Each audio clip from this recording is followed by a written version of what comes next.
prevê erros no sistema que induzem o pregoeiro a cometer um equívoco. Então, continua aqui comigo para você não deixar que erros do sistema façam que você, que é pregoeiro, cometa alguma irregularidade, venha a ter um recurso, até uma denúncia, até uma representação por conta de erros no sistema que, infelizmente, fazem com que nós, pregoeiros, né, acaba sendo induzido a um erro. Então, eu sou a professora Flávia Viana, sou especialista em licitações com 21 anos de atuação.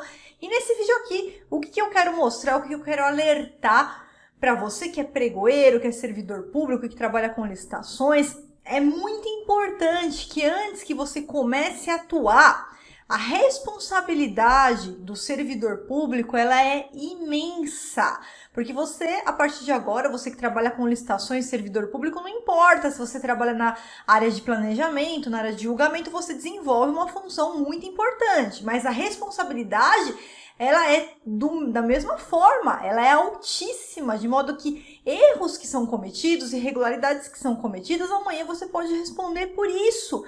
E vocês com certeza já ouviram falar que ninguém pode alegar que não conhece a lei, né? Não pode falar, mas eu cometi esse erro porque eu não sabia que a lei mencionava tal coisa. E pior ainda, quando você tem um equívoco no sistema de pregão eletrônico que te induz ao erro e não tem como você culpar o sistema. Veja só, o erro é do sistema, mas se você errar e cometer essa ilegalidade, futuramente você pode responder por isso, né?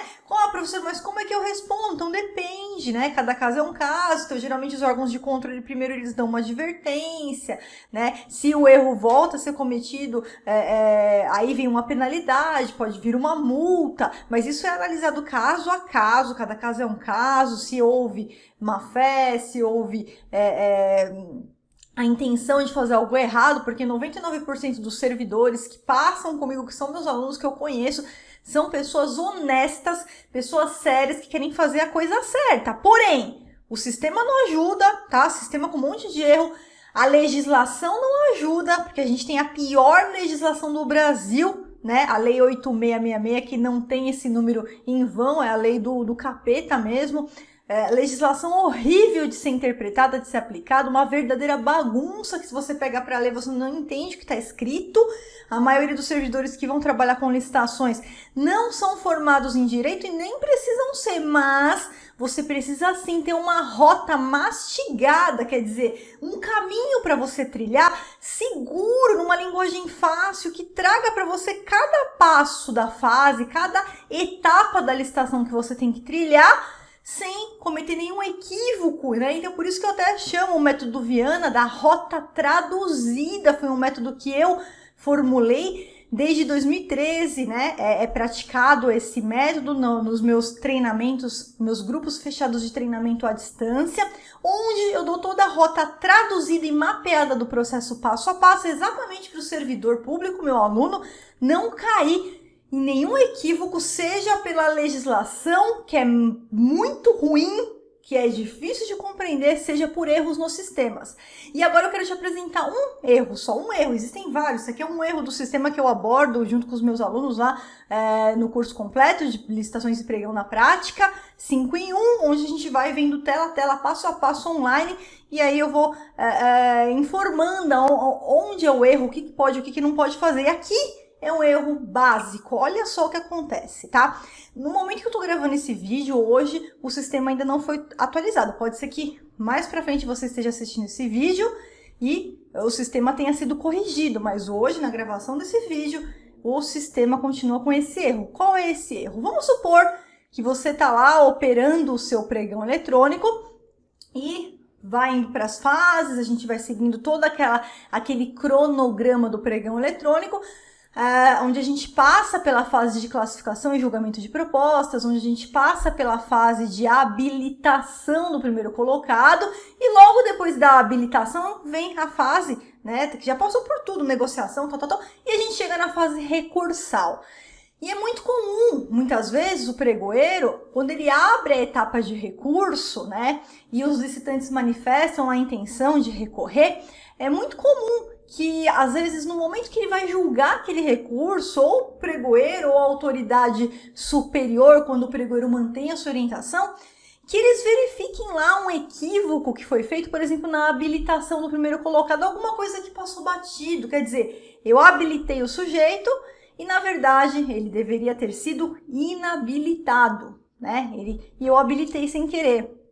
Então, eu vou ter que fazer o seguinte, eu vou ter que inabilitar esse sujeito e vou ter que retomar o pregão lá na ordem classificatória. Então, né, vamos supor que o erro aqui foi... Deixa eu colocar aqui para baixo. Foi um erro de uma inabilitação, tá? Então, aqui, ó, a gente tem essa tela aqui. Que tela que eu tô? É uma tela do pregoeiro que eu chamo de volta-fase, tá? É denominada volta-fase. Então, no momento do recurso, eu vi que eu habilitei o primeiro colocado de forma errada, reconheci o erro, realmente tinha um documento que estava errado, eu não percebi, vou ter que inabilitar. Então, a gente vai ter que voltar para a fase de habilitação, né? Ou para uma outra fase, dependendo qual foi o erro, se o erro foi no julgamento, se o erro foi na admissibilidade, se o erro foi na intenção de recurso. Porém, quando a gente volta aqui para fazer a habilitação, ou ainda que a gente voltasse aqui para a fase de julgamento, o que vai acontecer? Esse pregão, ele não volta para a etapa de lances. Ele não volta para a etapa de desempate fictício nesse momento aqui, que eu estou em volta à fase. Quer dizer que quando você inabilita o primeiro colocado, você precisa retomar o pregão com a ordem classificatória a partir do segundo colocado. Mas não é simplesmente pegar o segundo colocado, ir lá e fazer a habilitação dele. Não!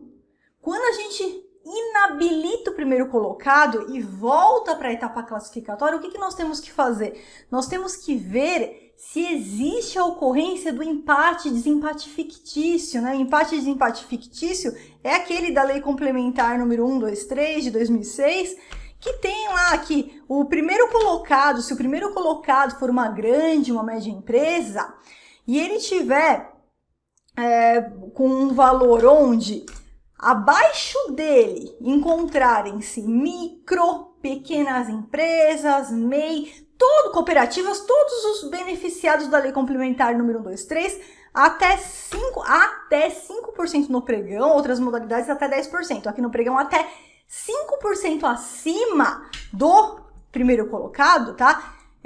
Eu tenho que aplicar esse benefício que chama desempate ficto ou fictício. Por quê? Porque é uma simulação de empate, porque não precisa ser um valor de empate nominal, não precisa ser o mesmo valor nominal, mas até 5% superior ao menor preço, eu estou numa ocorrência de desempate ficto. Então, o primeiro colocado é uma grande empresa?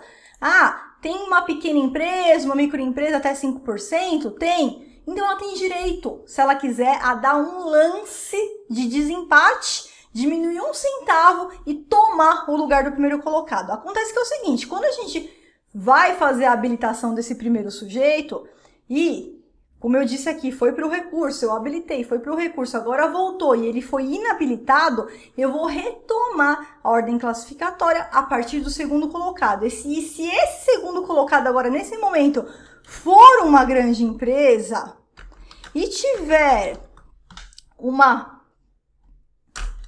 pequena empresa aqui, vamos supor uma empresa de pequeno porte aqui, ó, R$102, empresa de pequeno porte.